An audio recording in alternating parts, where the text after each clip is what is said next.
Master Music Show. It's the Murder Master Music Show. It's the Murder Master Music Show. It's the Murder Master Music Show. It's the Murder Master Music Show. It's the Murder Master Music Show.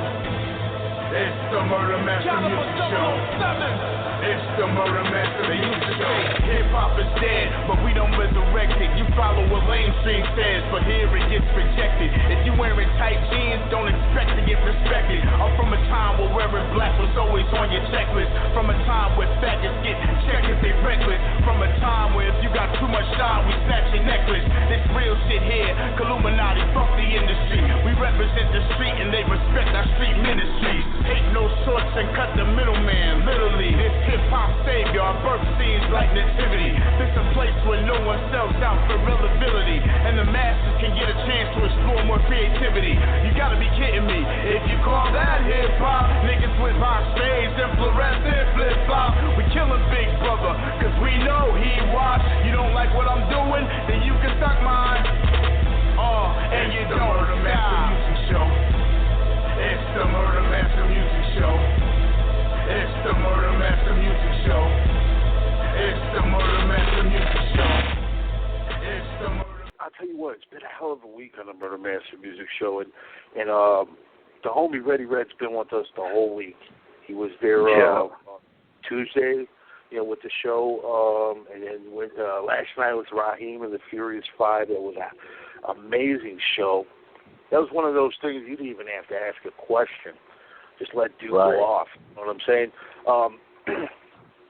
Like tonight, man, Reddy Red's the guest. You know what I'm saying? There's the guest of honor. Let's bring him on. DJ Reddy Red, the musical enforcer. How you doing, Red? Once again, what's going on, fellas? What's happening? What's up with it, Red? What it be like, man? I'm just chilling, having fun with family, man. Y'all know how it is. Oh, yeah. You know how it is? Oh, always. Most definitely. I'll tell you what, I was bumping My Musician earlier. Hell of a track. I feel like the world didn't really get to hear that song. Explain to everybody what My Musician was and where it was supposed to, what project it was supposed to come out of.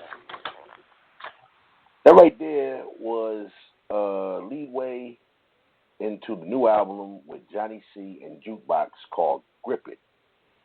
It was a commercial album that we had a track called Must Be the Music, Ride with the Convoy, Chico, Just Made a Jump in the Hype, and a couple of other joints. And that's one that never got released, but they wanted to showcase my DJ skills at that time.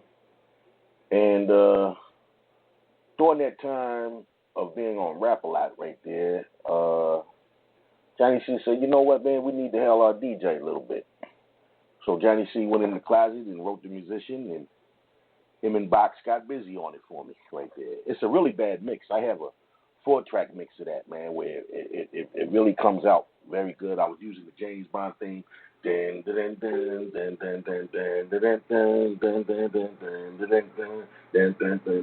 there.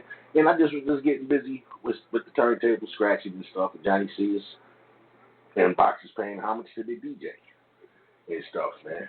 Just something to do, something that could have, been a lot of fun to do. During that time, back in the 80s, groups had DJs, and they would showcase the DJs with that bona fide scratch record that they all had.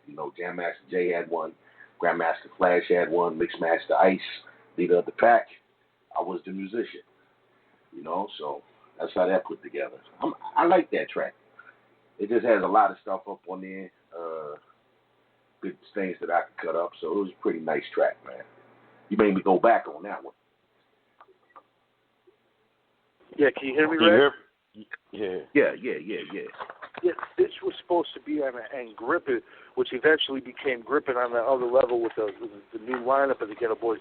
But before, Willie-D and Face and Bushwick became official MCs, didn't you, Prince Johnny C and Box, have a whole nother album completed, ready to go, that no one ever heard? Yeah, that was the Grip It. And then, as Raheem touched on yesterday, the secret meeting that took place When Powers that B came back, they told us we was going to be gangster rappers. We were going to go gangster. So that whole album got scrapped.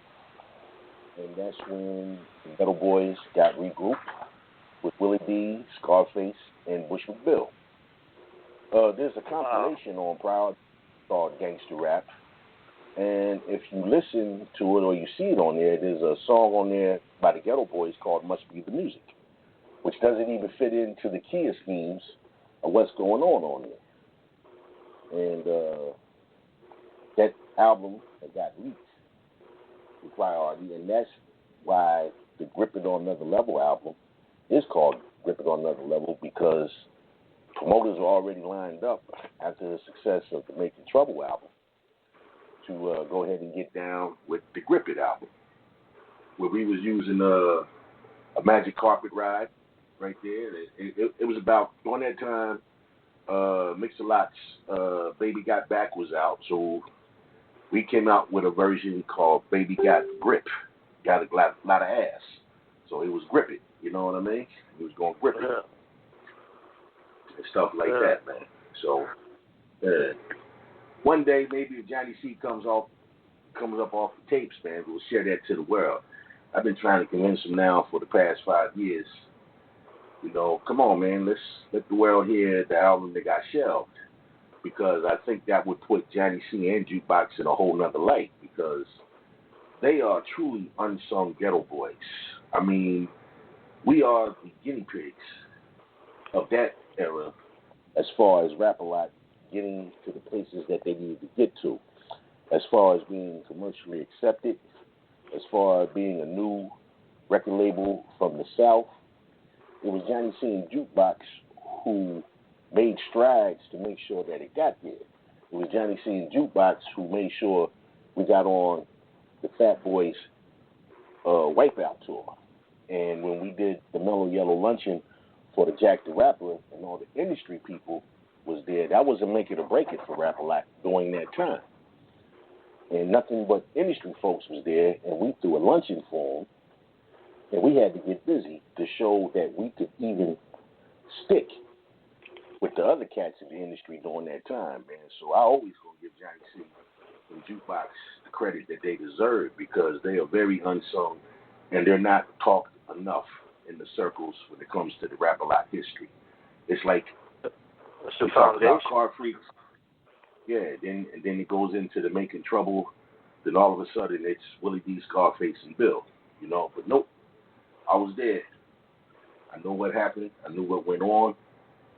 And I know what we did to submit it. So, as I tell people all the time, Willie-D, Scarface, and Bill walked into a machine that was already established, you know. And maybe after the meeting, when we did go gangster, that probably just was when everything was lined up, and that was what was going on that sold. But I believe that had that album Grip It came out, it would have bona fied us as a commercially rapped acceptable group at that time, you know. You guys could have really took it to another level, you know. A few years prior to Minds Playing Tricks on Me, you guys could have possibly went platinum right then and there, or double platinum or more, you know. Yeah, but that's interesting history, right?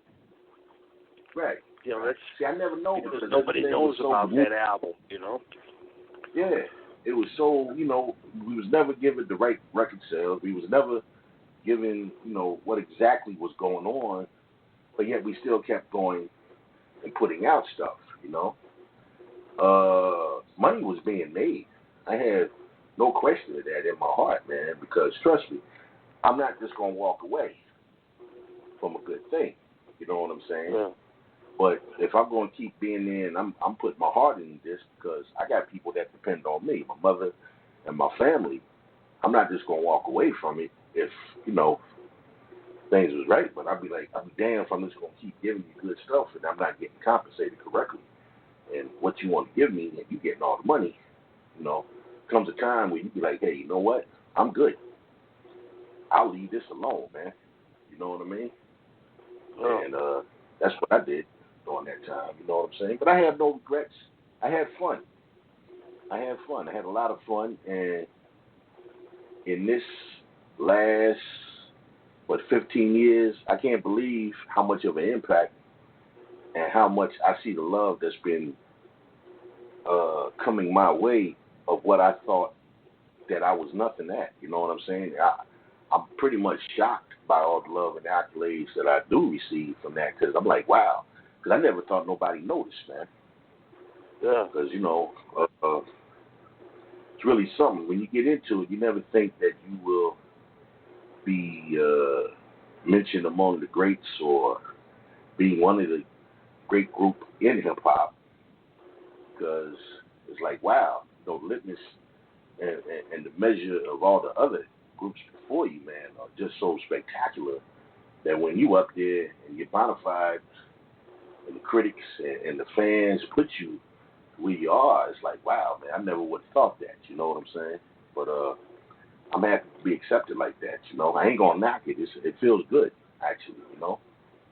But I'm very thankful that people have taken notice on the work that we did out of Houston, you know. So I'm very thankful to the supporters and to the long-time listeners of the Ghetto Boys.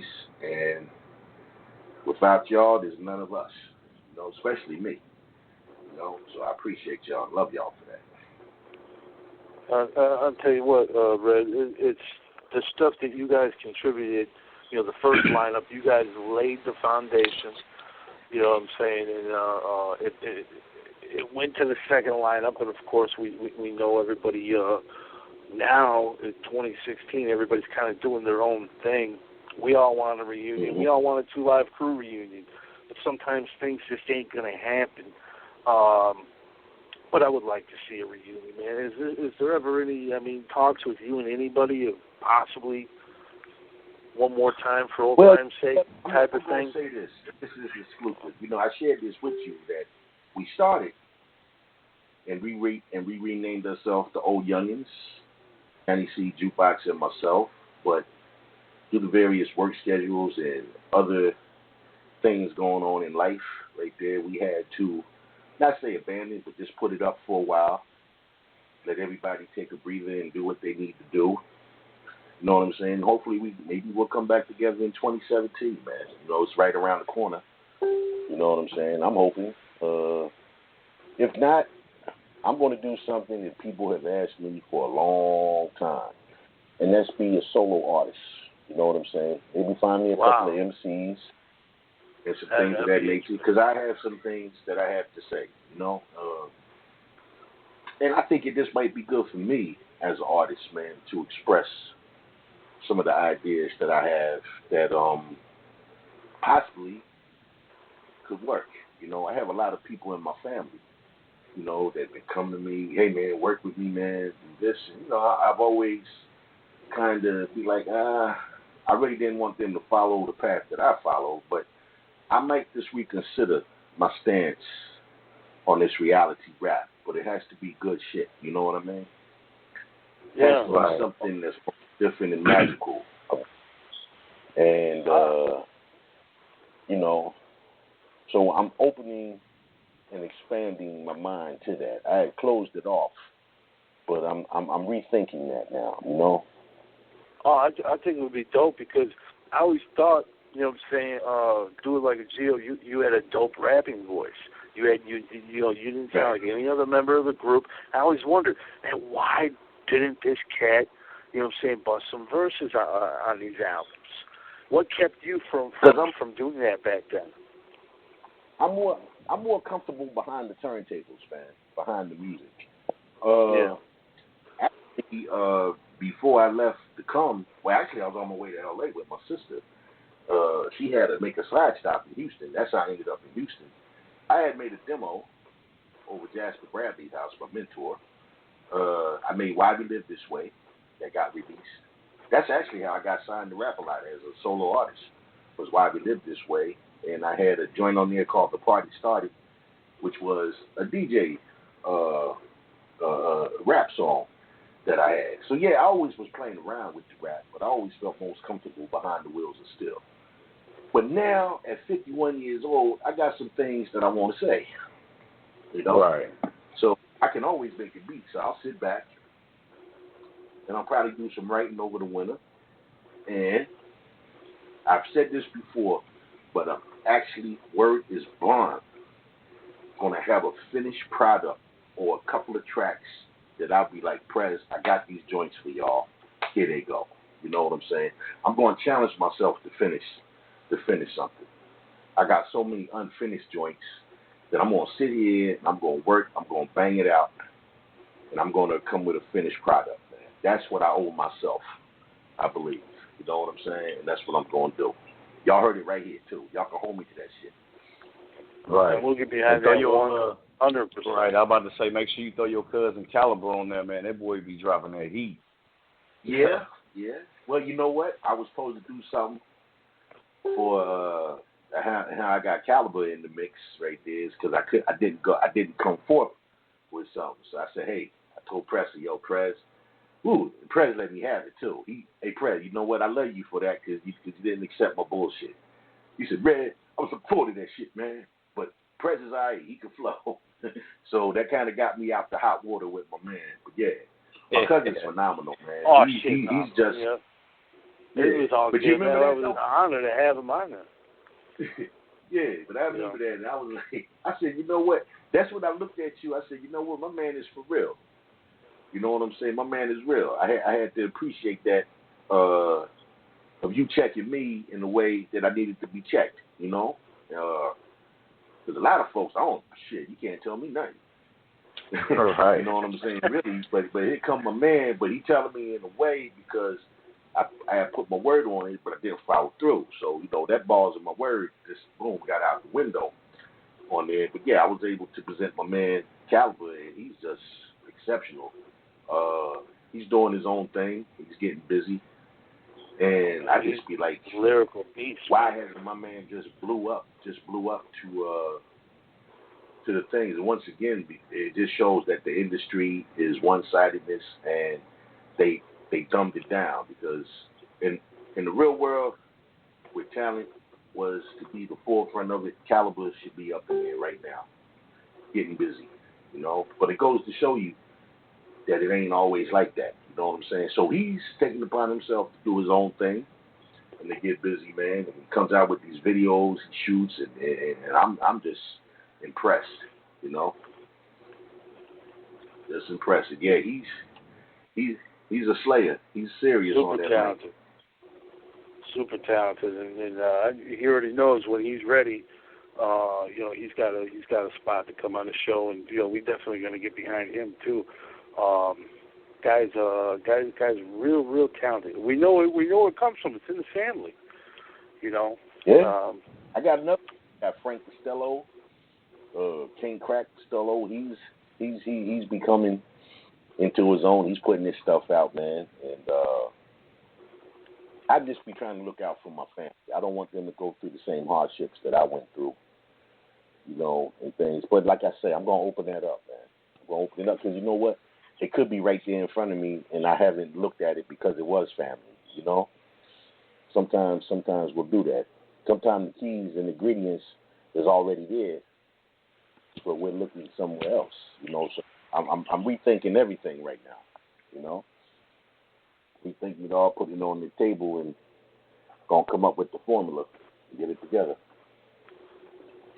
Right. So you saying you still got a lot of things to be heard. I just want to know, would you ever write a book about your time in hip hop and on Rap a Lot and everything? I've asked a couple of people that are putting that together for me now, and yes, I would really love to do that because I have some things to say on that nature.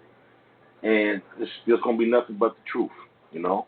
This, from my point of view, my upbringings, how I saw the industry, things that I went through, talk about the darkness in my life with the drugs and coming back and things of that nature. I think that it might be something that maybe people could get some help from, or avoid the pitfalls and the mistakes that I made in my career and in my life, you know.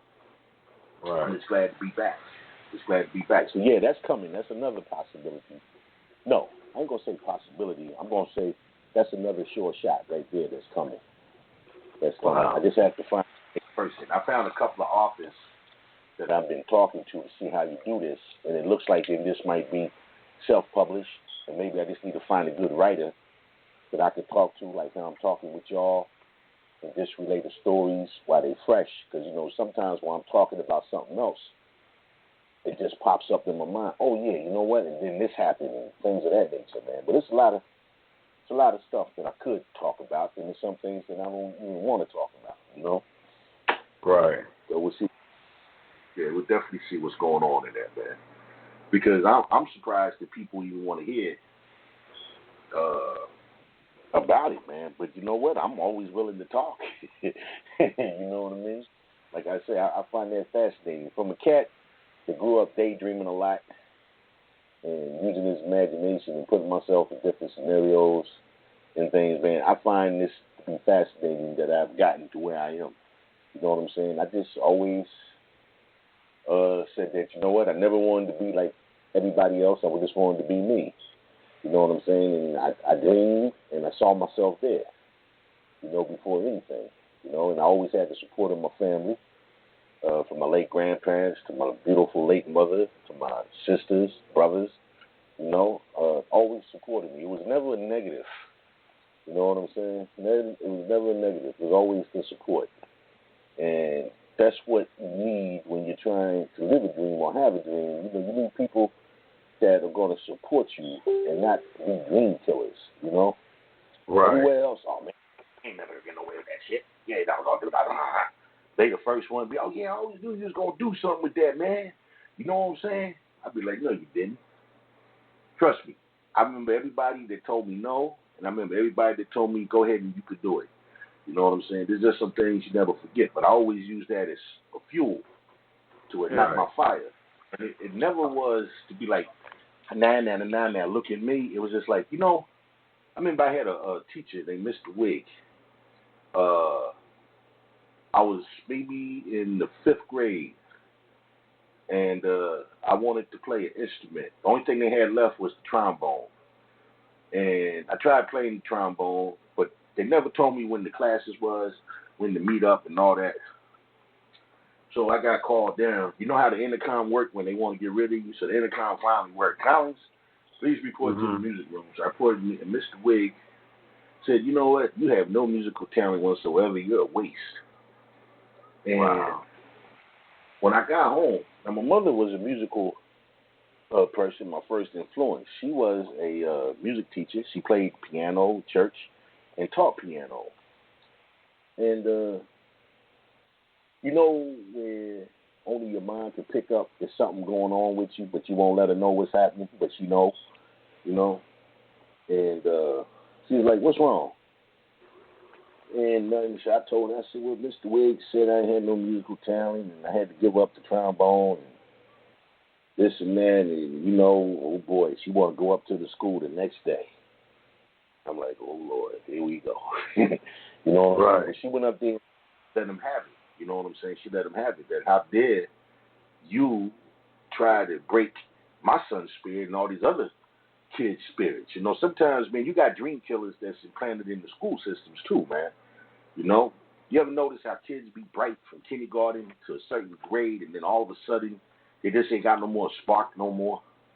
You know what I'm saying? Because you got people that's implanted in here to kill young kids' dreams, man. She let them have it, and she started teaching me the piano, but I always liked percussion. I always liked beating on the tambourine, stuff like that. But she would teach me the notes and things of that nature, man. But it was there that, she would support me in my musical endeavors. That's the woman who brought me my first turntable. You know what I'm saying? Went to the store and got it herself. It wasn't what I wanted, but it was close. It's what she could afford for me. You know what I mean? So that became like my favorite instrument, man. And stuff was that SL. It was a Technique SLB 101. It was a belt drive. It was slow, but I found the right things to make it spin like a direct drive. Because that was hip hop back in the day.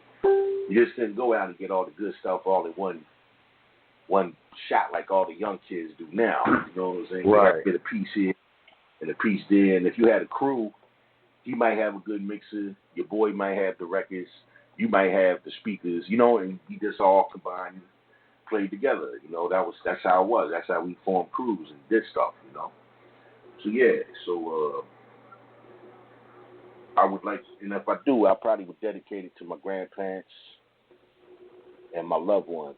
You know what I'm saying? If I ever album or book, probably would be dedicated to them because that's the reason why I got myself together, man. Because I was a reflection of their strength and their ingenuity and the sacrifices that they made for me to give me a way to do things in my life, man. You know, as I look back and I reflect now, I look back and I see just how much love that I actually had from them. You know, sometimes we could take for granted growing up, getting this, doing that. But then I see the things that they went without to help me get to where I wanted to go to. You know what I mean? So that's just like a debt, an honor that I owe them, man. So that's why I got my life right, got myself together. You know what I'm saying? So I can become a reflection of them, so I can make them proud. You know, right? Me, you know, even in death, that they'll see something that they implanted in me, and I can share that now to the world. You know, I can let them know that, it came from my makings of how I grew up. You know what I'm saying? Because they was great people to me, man. So, so I'm honoring them, but I'm honoring myself, too, to get myself well, for the recovery. I still go talk to people in recovery, let them know, hey, I'm 15 years clean and sober. If I could do it, I know you could do it, because I used to love to get high. You know what I'm saying? After everything, you know what I'm saying? That was one of my things. Just as much as an artist has a creative fuel, when he stops doing what he's doing, he also has a destructive fuel, too. You know what I'm saying? Because if you can't put all that energy into something that you know that you're good at, then you'll start thinking of destructive ways to kill and convert that energy into diabolical shit. You know what I mean? And stuff. So so I just been letting the energy ride and flow, and it's really coming together, man. I could say I was just looking back and reflecting over life, how far I actually had come in these last 15 years of being clean, and I'd be like, wow, you know what? I really did it. I really kept going. I really kept moving on after a lot of tragedy. Had a tragedy last year with my brother, my only brother, passing on me. I'm still here. Yeah, rest in peace to your brother, man. You know what I'm saying? Just a lot of things and stumbling blocks that other recoveries be like, well, how did you get through that? Because that would have triggered me. I said, well, you can't let nothing trigger anything, man. Either you want to or you don't. You know what I'm saying? See, I want to. I want to keep on going. I don't want to stop and be like, oh, you know what? Life is unfair, this and that. I got some lemons. Oh, man, I'm ready to go back to that bull. Nah, I'm going to keep on moving from it. Because you know why? It's expected. It's expected. People got me on a time clock. You know what I'm saying? Got me on the time clock. Just ready, and they probably going to be happy if I ever do, but I'm not. You know what I mean? And stuff, man. So I keep on moving for myself, for the many people that support me. Y'all support me. You know what I'm saying? And I made a promise to God. So, and I ain't trying to break nothing to him, even though he says that man is a liar. He'll know that you break him. He's been helping me out in all my life. So, bang, that's where it is. People laugh when I say that, man, but I'm serious with that, though. You know what I mean? Right. I'm serious with that. So, and I see everything that has come back my way, too. And, I'm just very honored. When I say that it's an honor and the privilege to be on your show, I mean that from the bottom of my heart, man. Not because of who I am or what I have done. It's an honor and the privilege to be on your show. I appreciate y'all. I love y'all. You know what I'm saying? I don't take it for granted. I have number love you too, man, because we feel the same way about you, man. You know what I'm saying? For you to co-host an episode of this show with Raheem of the Furious Five, I mean, that's just legendary. Or for you to sit in, you co-hosted 100 episode with me. 3.5 hours, I think it was, of 20 or 30 people coming on. Yeah.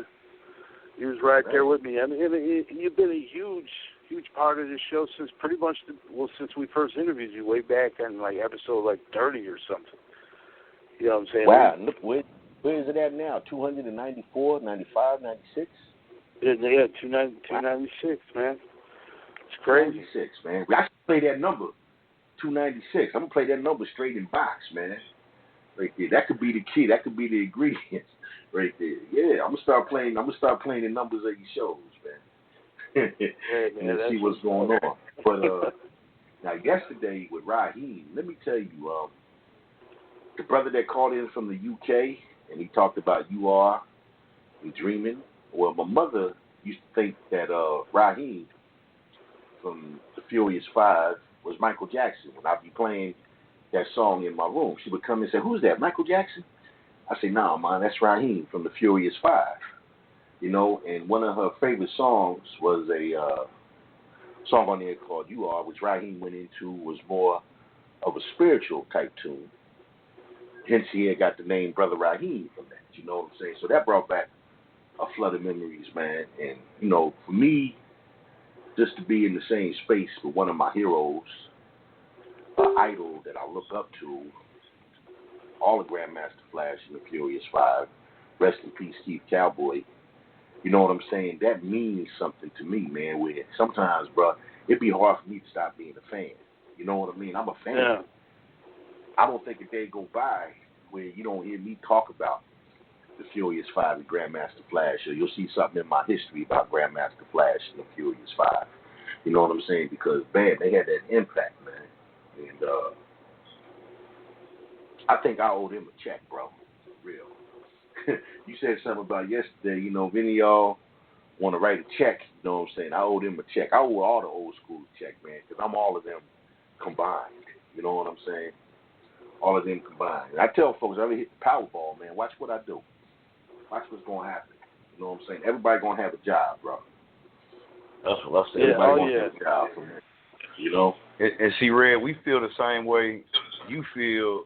You know, when we doing stuff with you, we feel the same way you feel about Grandmaster Flash and them, because we grew up, you know, listening to you guys.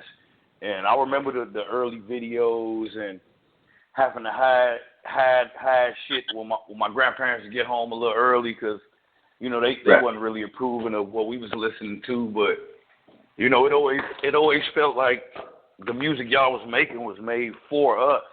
You know what I'm saying? We was younger. Right. People didn't understand where we was coming from with the music. And just to see you still had the motivation to still want to do stuff, man, it's really big to me. Yeah, you see, and that as an artist, that's the best thing you can hear, that you have inspired or touched someone, man.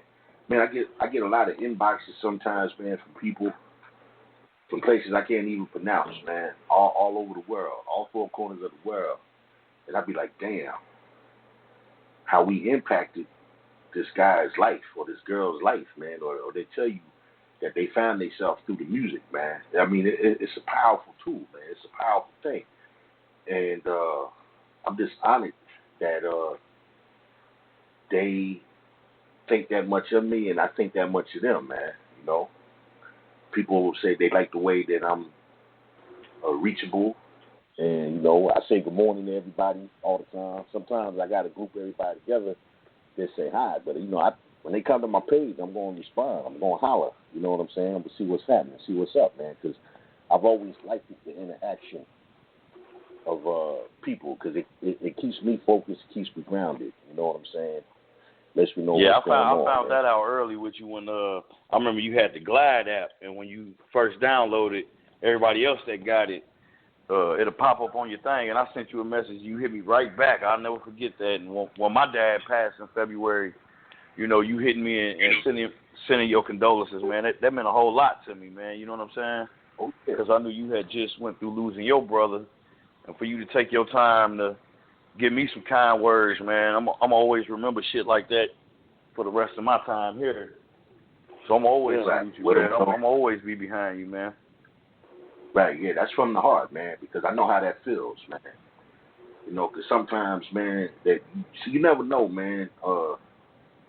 There's always somebody going through something worse than what you are going through. Yeah. You know, and I have to find myself sometimes, man, not trying to have the pity parties, you know, because I look back and I be like, I remember when I was homeless, sleeping in abandonmeniums. Abandonmenium is a fancy word for an abandoned building. You know what I'm saying? With my sleeping blanket and my candles and my couple pieces of bologna and stale bread and my peanut butter I would get from the homeless shelters and stuff. You know, and I think back now, and I'd be like, I'm thankful. You know what I'm saying? I'm thankful that I ain't in the shelter with 137 other people. But I go back there and let them know, yo, I used to live right here. I used to sleep right there in bed 96. You know, you did? I'd be like, yeah. But what you doing now? I said, man, I just stopped getting high. I got myself together. You know what I'm saying? You show them that you could do some things, man. So, you know, I never forget that or the impact that we could have on others, man, or just saying hello sometimes. You know, I do security. People come in my building, I see how they come in every day, but I might see one come in that they don't come in the same way. I study body language because in my profession, I got to be able to read you quick. I got to see if you an asset or if you was a threat. And I got that gift from being in the streets. You know what I'm saying? How you could read the situation real quick and real fast. You know what I'm saying? I might say, hey, man, what's up today, man? You all right? No, not really, but thanks for asking. And then they'll come down later and say, you know, Red, you made my day, but just saying what's up to me or whatever. You know what I'm saying? So sometimes, man, we just got to be a light to people, man. You know, we gotta encourage them, man, when things is down. So I do know what that means. You know, I'm gonna tell you, thinking of that, that's actually how me and Raheem got cool, man. You remember when MySpace was happening? Yeah. I remember. I got an inbox from Raheem, and I just lost my mother, and I was like, man, I don't know if you guys ever experienced the loss of a real close loved one, but trust me, you feel terrible. You know what I'm saying? Man. But when I heard that it was him, and he left his number there, and I called him, and he talked to me for a couple of hours. And he was telling me how he lost his mother, who was a school teacher named Miss Gloria. You know what I'm saying? Now, here is one of my heroes calling me at one of the most worstest times of my life. I'm talking about this. Nothing matter no more, man. You know what I'm saying? This is my mother. And to hear him trying to comfort me, didn't even know me. Just the fact that he had always seen what I posted about him or talked about, you know, and I felt a whole lot better that he took the time out of his busy life, you know. So it's what we call pay it forward. But I don't do it intentionally. I just do it just because that's just the type of person that I am. You know what I'm saying? Where I ain't scared to be me no more, man. I used to hide behind being nice. If I'm nice, then oh well. You know what I'm saying? I ain't going to let you take advantage of me. I'm just a nice guy. But I know where you better stop and draw that line with me. You know what I mean? Because trust me, it can get bad too. You know what I'm saying? But yeah, sometimes, man, we just need a friendly hello and a hi to make the world be better. You know? So that's real thing, man. I'm not letting nobody stop me from that. You know what I'm saying? I'm never going to let nobody stop me from being who I am and the person that I aspire to be. And that's being true to me. You know what I'm saying? Yeah. So don't like it, tough. Sorry. Peace. Catch you later. What homegirl used to say, toodles. You know? Yeah. Oh, what is it now? Deuces. Oh, deuces. You know I'm old. We got a caller, Red. I think this is the homie from France. Sin, is that you? Oh. Yeah. I'm here. Hi, Scott. Hey, what's brother. going on, my brother? What's going on with it, Sam? Yeah, I get a question, yes, of after the departure of Johnny C and Jukebox, tell us about how you introduced Scarface when he was under the name DJ Action into the group Ghetto Boys, and it started with a battle, in fact, with a K9 of he was the original member of Ghetto Boys and DJ Action. In my old tell us about apartment it. at the Woods of Lamonti. Yeah. I lived at an apartment, the Woods of Lamonti, on off of 290 in Houston. And K9 was just getting out of jail. And James Prince said, yo, man, I got this guy from the South Park, man. Him and K9 going to battle. I said, well, where it's going to take place? He said, I want you to throw some beats at him. We're going to do it over your house. So I said, okay. So about 4 or 5 o'clock, they come in. I meet DJ Action. I meet K9 again for a while because we haven't seen each other in a couple of years. K9 do his thing. Then Action does his thing. K9 do one more rhyme. And then Brad come back on him. And then K9, when he get ready to go do his other rhyme, said, you know what, Jay? I give. He the man. Yeah. And that's how that started. Now, with DJ Action, Brad, the Act, he had so many names during that time. It wasn't till us going down to the ranch to officially start on the Grip It on Another Level album. I said, you know what, man? I've been using Scarface samples since the Making Trouble album. Why don't you put that persona together and become Scarface, man? And Brad took a liking to it, and that's how he became MC Scarface. You know what I'm saying? He still calls himself Brad the Act. Because he listened to Grip It on Another Level on Seek and Destroy. He's DJ Action. He's the Act. He's everything except Scarface. You know what I'm saying? But Scarface got born on that album on the song Scarface. I started small time, dope game, cocaine, pushing rocks on the block. I'm never broke, man. On that joint, he's becoming Scarface. You know, so yeah, that's how. And you know what?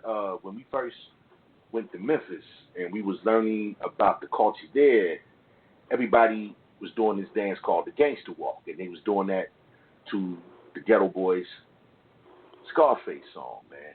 And it just, wow, the whole club just started going around in a circle, man. Right. Get bucked on their ass. That's like, what they call it, getting bucked.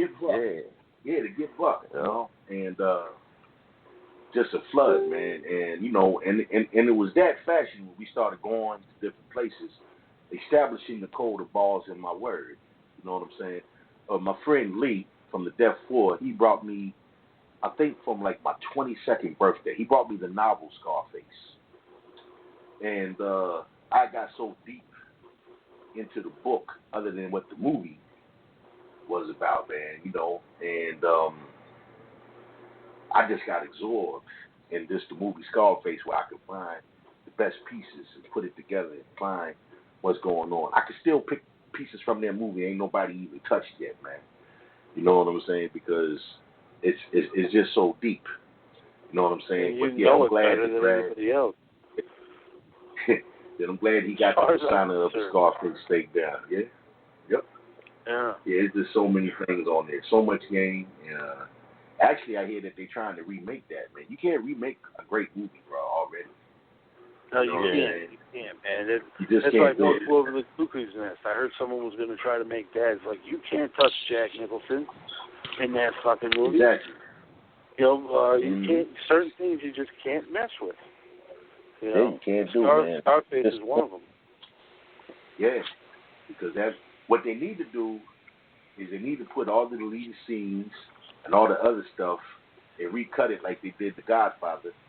What they call The Godfather saga now, and redo that and then put it together, you know, and then re-release it and bring it out, you know.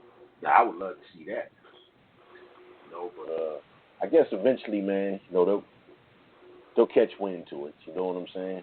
But yeah, you can't do it, man. Just like I'm a big Planet of the Apes fan. I like the original 60s through the 70s joints. I was feeling the first couple of the new Planet of the Apes, but they don't have that magic like the old ones had. You know what I mean? Stuff like that. So exactly. We can see what's going on, man. But yeah, you know. So I mean that is historical, you know, because a lot of people to this day still try to sample that movie. Of course, 3 6 Mafia, they sampled it a lot. Well, shit, they sampled the Ghetto Boys. They loved you guys. You know, you can tell that they came up off you guys. But you know, you're the first guy to do it. I remember you were on the show. You were telling us about how it happened with you and Bill. But another thing you were talking about too, one of the times you were on the show, Red, is the day Bill shot himself in the eye. That was actually the day you left the Ghetto Boys, wasn't that? Yeah, a couple hours later, man. A couple hours later, I quit, came home, told my fiance at the time, my wife, who become my wife, and about 2:30, 3 o'clock in the morning, She's waking me up. Pee Wee's on the phone.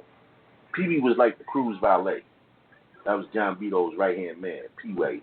And he like, yo, Red. I'm like, yeah, what's going on, P? Yo, man, Chuck is shot. Bam, what?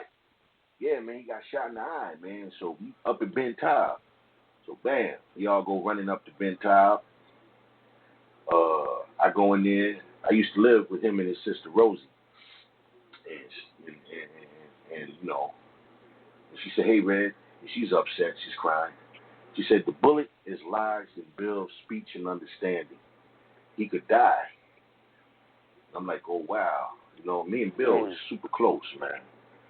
And I go in there to see him. Now, you know, Bill is super strong. Bill is built like Popeye. He got Popeye forearms, man. He's compact, you know what I'm saying? I used to be a ball player. And me and Bill got into it one time. He was wrestling.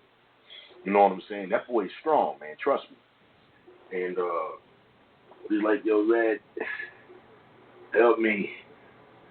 Untie me, man, so I can pull out my eye. His eye is bigger than the cue ball. You know the cue ball, shooting pool, the white ball? Mm-hmm. Imagine that in your eye. Wow. And it's that big. And I'm looking at him, and I'm crying, shit, you know, and I'm trying. And I just say, yo, Bill, man, hold on, bro. I can't undo the ties, man. Got to stay. Let's just pray. You know what I'm saying? We started praying. So I went out there. I went downstairs, spoke to Newport. Next thing I know, he's on the gurney, and these boys is taking pictures, man. Pictures, bro. And I'm like, look at this shit. For real? Yeah, for real. And I'm like, can't do it. I can't do it, man. That's just like, I call your moms and say, yeah, my man got shot in the head, but he gonna be all right, but we taking pictures. You know what I'm saying? Who wants to see something like that? Right. And to me, that was just something that just told me that, you know what, it might just start to be time to get off this bus, man. You know what I'm saying? Totally. Because they'd asked me when I got there, did I want to come back, and I was thinking about it. But that was just the last straw right there, man. You know, and that's a big selling album cover. You know what I'm saying? Years later, I'd be like, oh, you know what? I probably should have been on that shit. Nope. That's my friend, man. I'm not gonna represent that. And I done sat down at the table with your mother and told her that I would take care of you. You know what I'm saying? Because you're my brother. And she calls me her son, Mrs. Shaw, rest her soul. You know what I'm saying? I'm indebted now. You know what I'm saying? I can't have that. And years later, I won't change my stance on that, man. You know, some people be like, well, you know, man, in retrospect, I should have been on that joint. Nah, I'm glad that I wasn't. And I'm glad that I was able to see that back then as a young cat. Because years later, I had no regrets on that, man. I had no regrets on leaving. I had no regrets on nothing I did during that time.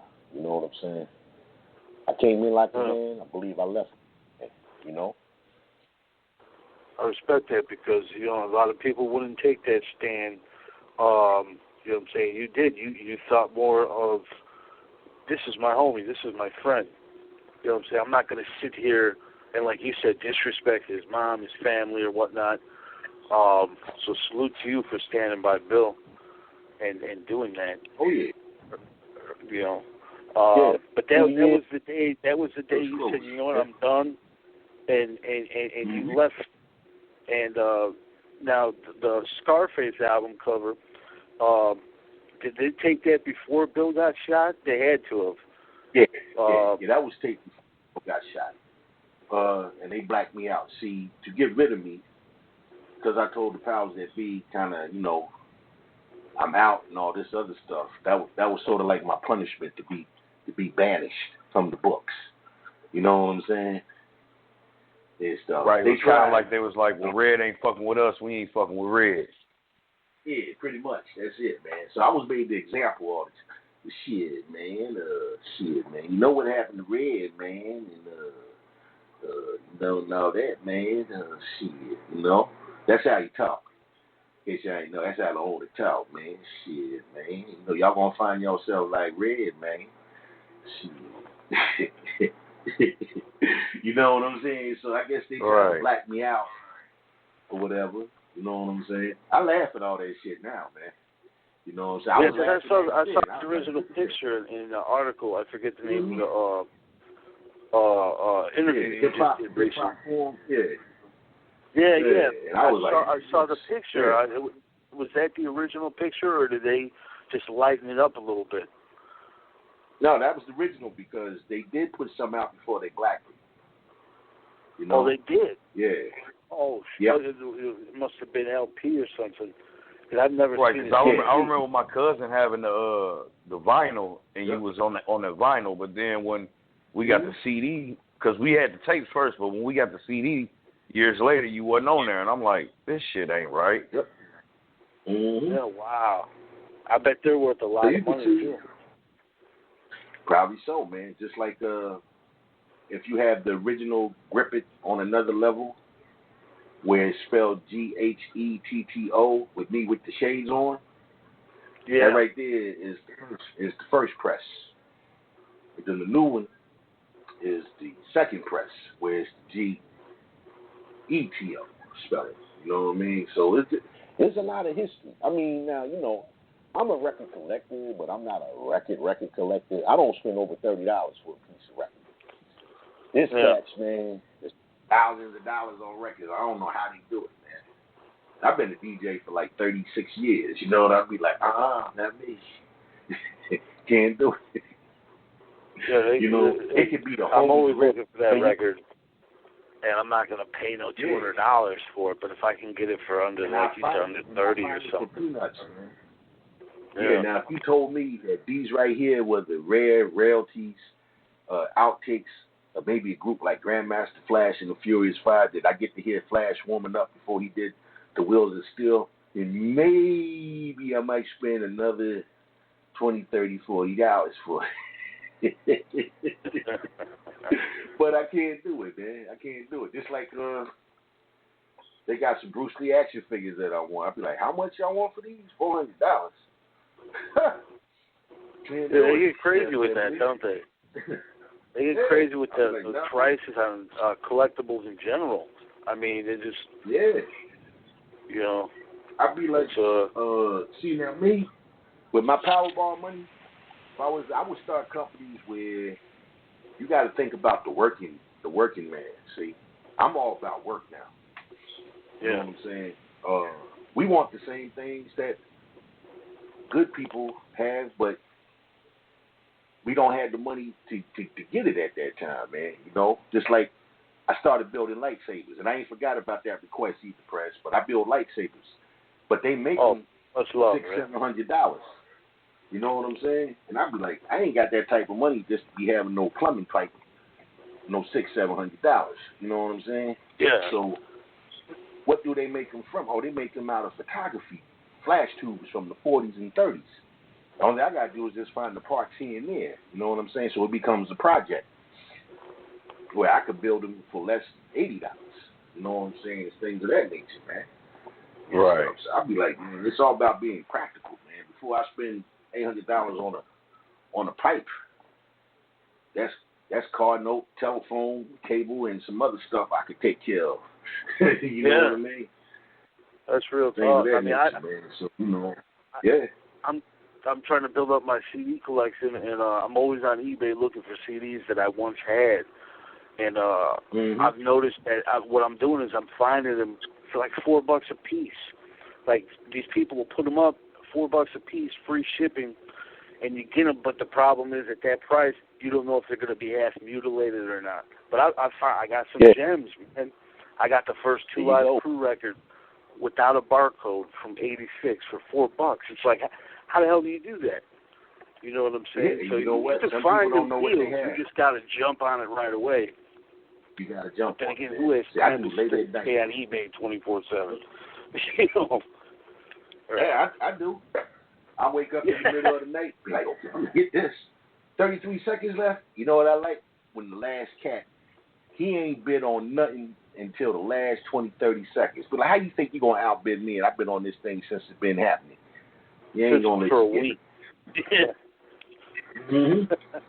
Someone come in there and Amazon, you know. And my grandfather's side business for 40 years was flea markets.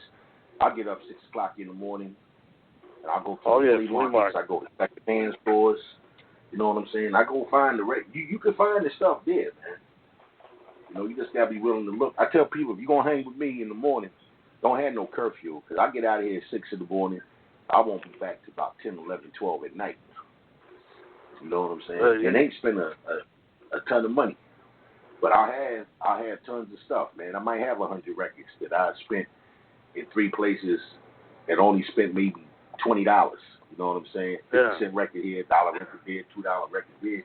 And they be gold mines, man. The flea market's the spot. That's where you go to find all that stuff. I'm telling you.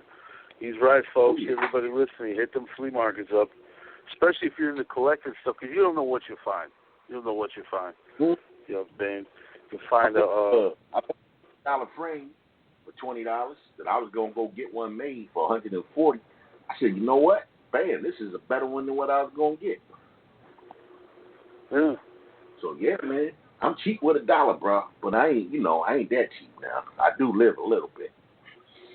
Yeah, just a little. Every now and then you gotta treat yourself good, you know. So that's just me, man. Just being practical with it, man. Just be thankful that I'm here, functioning, and everything is good, man. You know, that's how I look at life now, bro. It's the little things. It ain't the stress. I don't keep with the Joneses no more. I just keep with me. You know. Yeah, it's real talk, man. Real talk.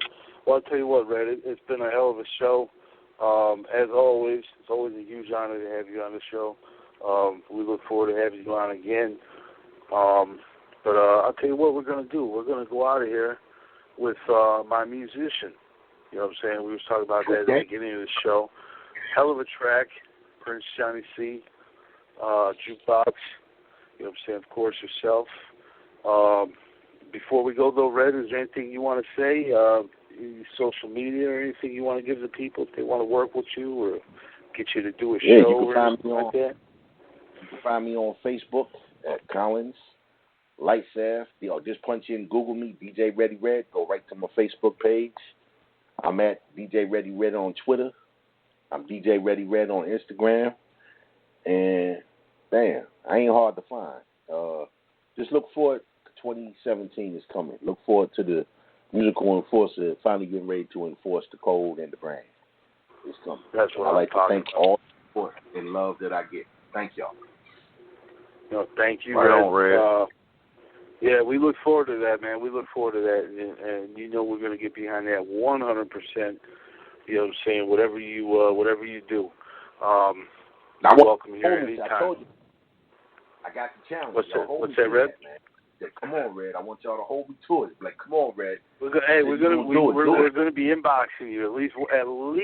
Okay. Well, I mean, we're gonna inbox you more than once a month, but at least once a month we're gonna be bringing up Red 2017. Come on, man. What you doing? Where's that right first now. Well, track? me and Fred gonna have to wait till after the winter and roll up to New Jersey, man. You gotta leave that first track. I'd be like, oh man, they looking for me, and then you know what? I ain't died nobody in a long time. Yeah, you know, sometimes we need that. Sometimes we need that, though. You know, it's stuff. Oh yeah. So, man, I want y'all to have a blessed night.